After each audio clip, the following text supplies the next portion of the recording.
Hello there. I hope you get a better sleep because today we will learn a new lesson to help you socialize more in the future.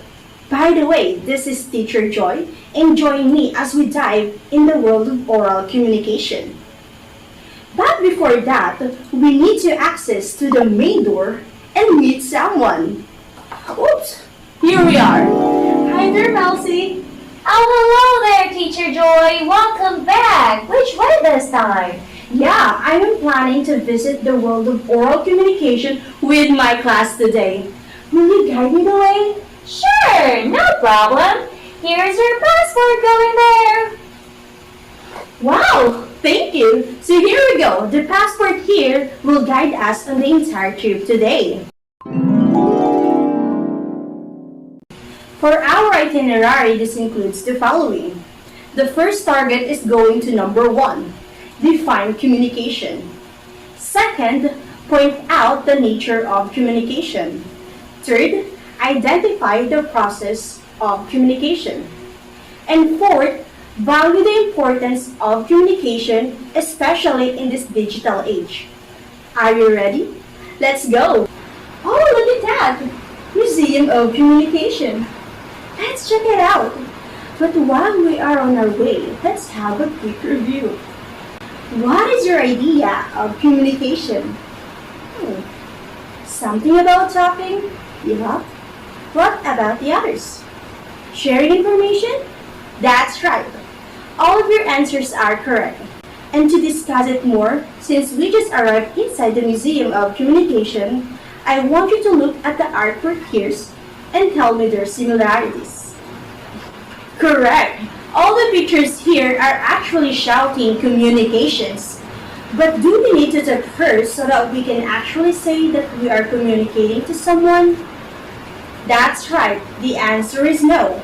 If you're going to take a look on the first picture, people in the ancient time doesn't talk, but they were able to find a way to communicate their message. It is through smokes, gestures, and sounds. The second picture shows communication through talking with someone face to face. The third here shows the sending of letters to someone. And then the last picture shows the communication through the use of online platforms such as chat, emails, or text messages. Richard Nordquist is an English and rhetoric professor mentioned in his article that communication is a process of sending and receiving message through verbal or nonverbal means. Oh shucks!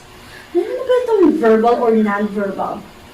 Well, verbal means written or spoken language like talking or sending messages, while nonverbal communication includes gestures, facial expression, or action. So since I'm talking through video, what kind of communication am I using? Verbal or nonverbal? That's right. The answer is a verbal communication. Because I am explaining the lesson through speaking. Gets you na? If you will notice, class, in your community, those posters, billboards, and signboards are not just a design on the street. It was placed there on a specific purpose. They simply communicate a message in a non-verbal way, which I believe you will learn eventually once you have your entrepreneurship subject. There you go! Next up is the nature of communication. Come on, class, let's take a look at this. Did you see a person A listening attentively while person B is talking? And the way person B stops and listens to person A after asking him a question? That explains why communication is a process. It's a step-by-step process. You can't both talk while conversing because you will never understand each other at all. Again, remember that communication is a process. Learn to listen first or talk when it is your turn to talk. Okay? Another nature of communication is that it occurs between two or more people. Communication is uninteractive. That means we have the sender and the receiver. Example, when you talk with your friends face to face, call them on a messenger, or have your group chats. The third here shows that we have two types of communication, the verbal and the non-verbal communication. Again, what do we mean by verbal communication? That's right. It's either written or spoken language, while non-verbal is expressed through actions. So if you ask me if I am beautiful and I nodded like this, I'm already communicating, telling you that yes, I'm beautiful. With that being said, we can say that all creatures on earth, including us here, have developed our own way of communication. We have the ability to convey our emotions and thoughts to one another. That's why we need to use our words and language effectively. This is what makes us special because we can process each other's thought compared to animals. If you still remember in your science class, animals communicate through signals. In our case, we can do it either way and process it the way we interpreted the message.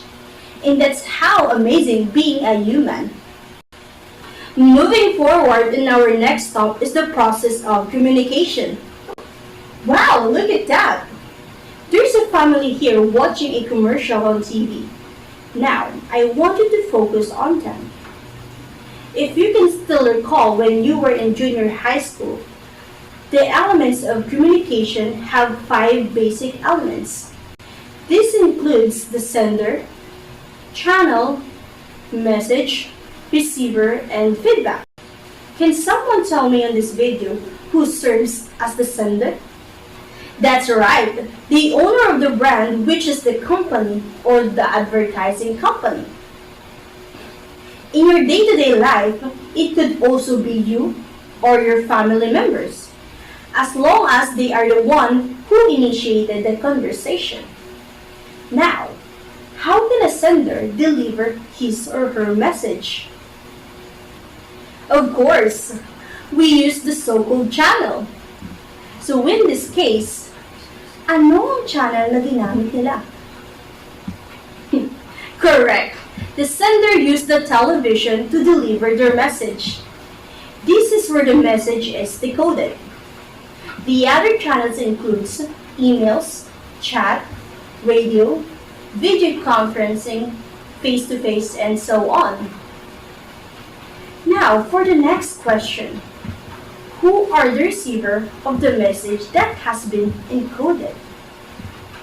Good job! It's for the whole family. It could also be you or the person you are talking to. Now, what was the message of the commercial all about? That's right. There's an upcoming sale in an online shop inviting all to grab the chance to buy something. Message here means anything what the sender wants to the receiver. This is where the decoding.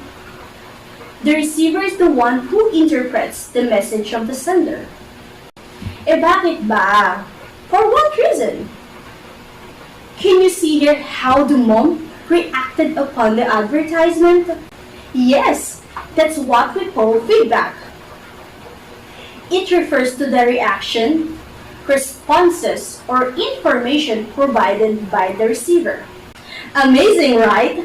What we just discussed right now is the process of communication. And there you have it. Now let's go back to our real world. And what I want you to do is to answer this bring back memories, bring back you activity that we have. For our instruction, recall the memorable moment that you have with someone and use a psychographic organizer in presenting the process of communication. Katulad nito at nito. On the bottom part of your organizer, Write your reflection about communication. Why is it important to have the proper communication, especially during this digital age? For the criteria of scoring, please refer to the rubric below.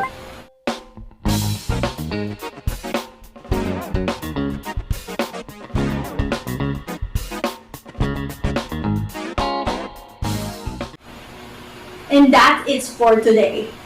I hope you enjoyed our trip and you had fun while learning. For your last assessment, please visit this site and answer the questions.